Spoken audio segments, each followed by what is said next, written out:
这个女人太诡异了，一直抱着路灯不撒手。男人好奇上前查看，却发现女人已经死了。接到报案的探员火速赶来查看情况，发现女人的脚部和腿部均有淤青，这显然是长时间站立的结果。于是有探员想到，认为女人的死和昨天的闪电有关系，可能是碰巧女人走到路灯旁时，一个雷打了下来，于是女人就成了雕像。可是很快这个脑洞就被否定了，因为女人的手上并没有伤痕，路灯的顶部也没有雷击的痕迹。带着疑问，探员开始检查女人的物品，发现她的包里空空如也，就连手机里都没有任何内容。看样要想知道她的身份，只能通过指纹比对了。很快，探员们在数据库中找到了女人的资料，她生前是个医护工作者。探员们刚要去调查，却又接到了新的报案，有人在公园的长椅上发现了一名男性死者，该死者和女人一样，姿势诡异，他背部的压痕和长椅上的木板相同，看样子他也是死在这里挺久了。可是目击者却说他1个半小时之前开车路过，还没有看到死者，这就让人不解了。因为尸体完全僵直要12到24小时，可是这个死者却在1个半小时之内完全僵直，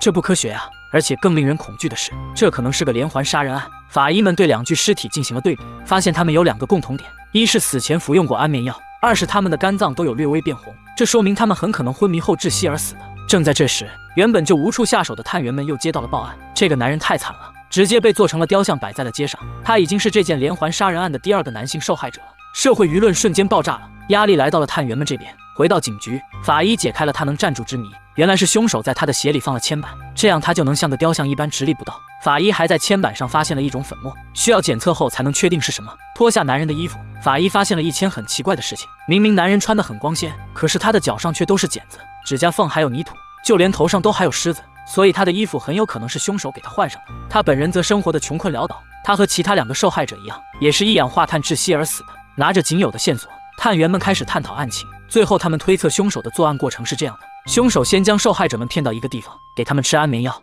然后给他们换衣服，将他们固定成死时的姿势，再打开一氧化碳将他们杀死，最后再摆到发现尸体的地方。可是犯罪动机是什么呢？探员们试图找到几个受害人的关联，可是由于2位男性受害人的身份没有确定，所以他们先从女性受害者开始调查。他们先是来到女性受害者的家，在墙壁上和电脑上他们发现了很多女人的画像，其中一张很诡异，上面的女人像是死了一般。探员们觉得这是个线索，于是立即通过上面的署名找到了画的作者。这个作者表示喜欢画人死的样子，可是对死人没有兴趣。他承认女死者做过自己的模特，可是却不认识另外2个受害者。眼看着到手的线索又断了，可是凶手却没有要停下来的意思。探员们又接到报案了，这对老夫妇出去旅个游，就被凶手做成了雕像，而像他们一样被做成雕像的人还有2男1女。这样诡异又凶残的连环杀人案迅速火爆网络，网友们纷纷留言跟进讨论来讨论去。备受压力的探员们找不到别的线索，只能揪着画家不放。经过调查，这个画家果然有问题。面对探长的质问，画家承认他确实在年少无知吃不上饭的时候确实偷过几块钱，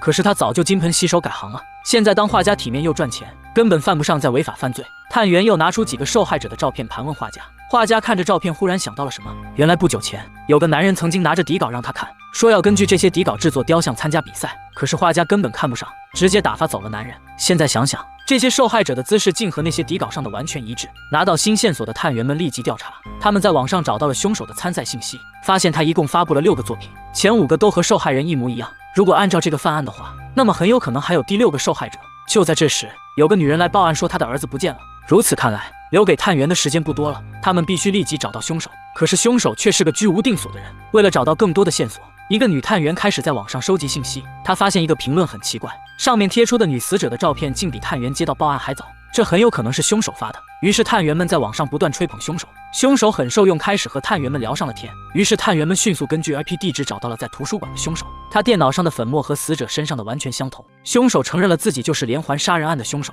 可是他拒绝透露第6个受害人在哪。他说他一定要让自己的作品完完整整地展现在世人面前，他的艺术一定会一鸣惊人。眼看着凶手不说话，探员们非常着急。正在这时，凶手和受害人身上都发现过的粉末检测结果出来了，是黄麻纤维。凶手很可能是在有这种粉末的地方作案的。探员们迅速以此为线索，顺藤摸瓜，找到了储存有黄麻纤维的案发现场，并在地下室救下了男孩。